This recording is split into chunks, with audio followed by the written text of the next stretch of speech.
Binuksan na sa Pilipinas ang kauna-unahang Tesla Experience Center. Nakikita na bang oportunidad ito para sa environmental impact at sustainability goals ng bansa? Yan ang ulat ni Gab Villegas.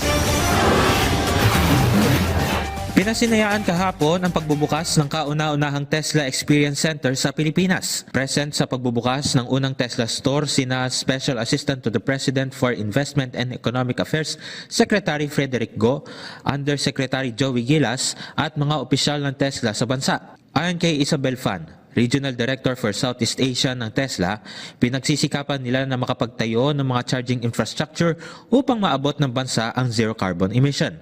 Mayroon rin silang 4 na charging stations na inaasahang magbubukas sa isang mall ngayong buwan at plano rin ng kumpanya na magbukas ng karagdagang charging stations sa mga strategic na lokasyon sa bansa.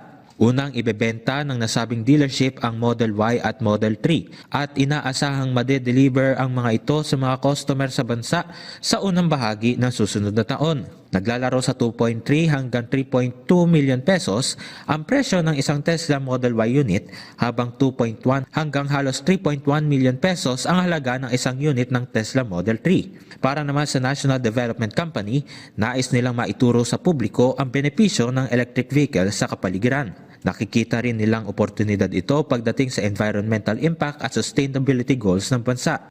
We are one of the fastest growing economies in the world. We are stable and it makes sense because we have a growing population that are tech-savvy and also a tech-savvy workforce.